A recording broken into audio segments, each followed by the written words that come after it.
अस्सलाम वालेकुम एवरीवन। आज मैं एक ऐसी कास्ट के बारे में बात करने जा रही हूँ जो सिर्फ एक सरनेम नहीं बल्कि एक गहरा हिस्टोरिकल और कल्चरल बैकग्राउंड रखता है। शेख कास्ट का इतिहास। शेख एक ऐसा टाइटल है जो साउथ एशिया में मुस्लिम समुदाय के कई लोगों के साथ जुड़ा है, लेकिन इसकी असल हिस्ट्री क्या है? ये लोग कहाँ से आए? क्या ये कोई स्पेसिफिक जाति है या एक सोशल टाइटल? आइए इसे समझते हैं एक हिस्टोरिकल और रिसर्च बेस्ड सफर में। शेख लफ्ज अरबिक जबान का है। इसका मतलब होता है बुजुर्ग, लीडर या वाइस एल्डर। प्री इस्लामिक अरब सोसाइटी में भी ये टाइटल वजूद में था, खासकर उन लोगों के लिए जो इल्म रखा करते थे या किसी कबीले के मुखिया थे। आप सल्लल्लाहु अलैहि वसल्लम के जमाने में भी ये टाइटल एक रिस्पेक्ट के लिए दिया जाता था। कोई बायोलॉजिकल कास्ट नहीं थी ये। लेकिन जब इस्लाम दुनिया के मुख्तलिफ इलाकों में फैला तो शेख टाइटल को अलग अलग मीनिंग्स मिल गए। कभी स्पिरिचुअल लीडर के रूप में, कभी एडमिनिस्ट्रेटिव टाइटल के रूप में। शेख टाइटल का साउथ एशिया में एंट्री हुई इस्लामिक कॉन्क्वेस्ट के दौरान, खासकर 12th से 13th सेंचुरी में, जब तुर्क और अफगान सल्तनत रूलर्स आए। इनके साथ कई अरब और पर्शियन स्कॉलर्स, सूफीज और ट्रेड्स भी आए जो अपने साथ ये टाइटल लाए। बहुत से लोग जो इस्लामिक एजुकेशन या एडमिनिस्ट्रेशन में थे, उन लोगों को शेख के रूप में उनकी पहचान हो गई।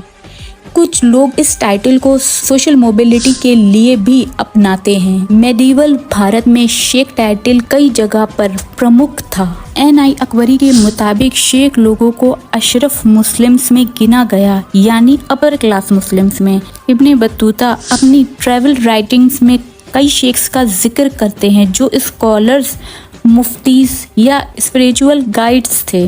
मुगल कोर्ट में भी कई शेख नाम वाले लोग वाजिर, काजी और टीचर्स के रूप में थे।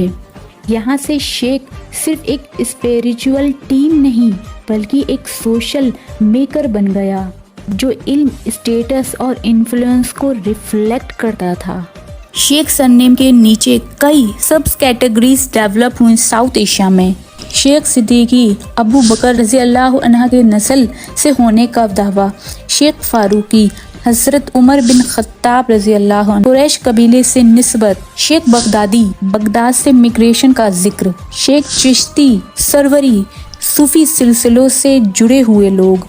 लेकिन अकेडमीज जैसे फरजाना शेख और इरफान हबीब के मुताबिक ये लाइनेज मोस्टली सिंबॉलिक और एस्पिरेशनल होते हैं। एक्चुअल बायोलॉजिकल लिंक एज का कोई कंक्लूसिव हिस्टोरिकल एविडेंस नहीं मिलता।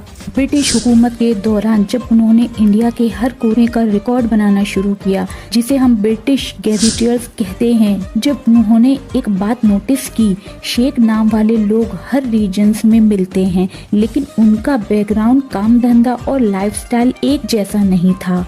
किसी जगह वो पढ़े लिखे शहरी लोग थे जैसे लखनऊ, दिल्ली, पटना या लाहौर में। किसी जगह वो काजी, टीचर, लॉयर या सरकारी अफसर थे जो कोर्ट और एडमिनिस्ट्रेशन में काम करते थे।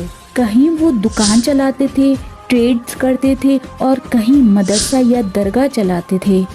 ये देखकर ब्रिटिश स्कॉलर ने ये मान लिया कि शेख एक फिक्स कास्ट नहीं है, बल्कि हर जगह इसका मतलब अलग हो सकता है।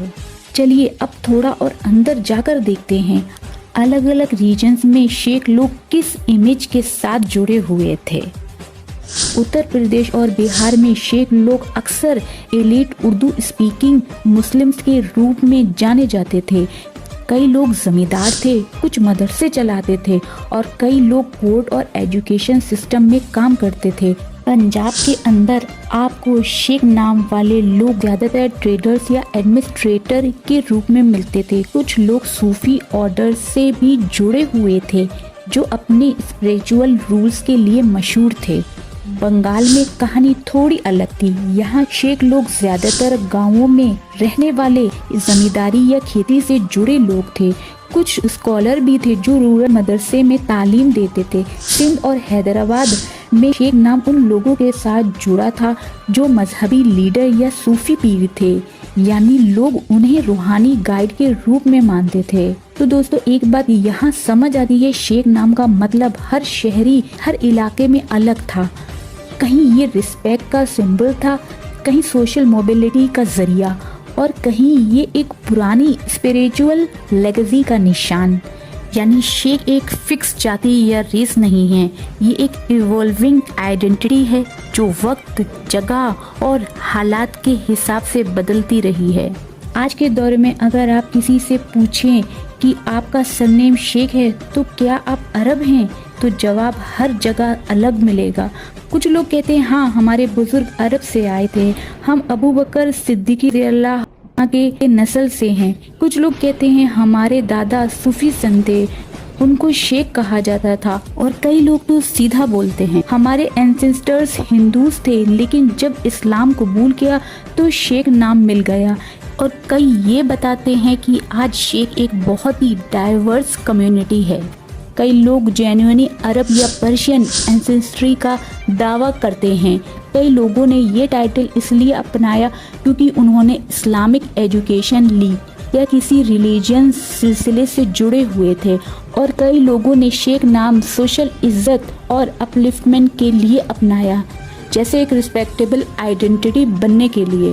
एकेडमीज जैसे फरजाना शेख और इरफान हबीब कहते हैं शेख नाम का मतलब हर जगह एक जैसा नहीं है। कभी ये स्पिरिचुअल लाइनेज का सिंबल होता है, कभी सोशल पोजीशनिंग का। और सबसे इंटरेस्टिंग बात, आज भी शेख नाम वाले लोग टीचर्स, बिजनेसमैन, स्कॉलर, पॉलिटिशियंस या एक आम आदमी के रूप में मिलते हैं, हर फील्ड में, हर लेवल पर। यानी शेख कोई एक जाति, एक लाइनेज या एक फॉर्मूला नहीं है, ये एक नाम है जो वक्त के साथ इवॉल्व हुआ है और हर शेख के लिए इसका मतलब थोड़ा अलग हो सकता है।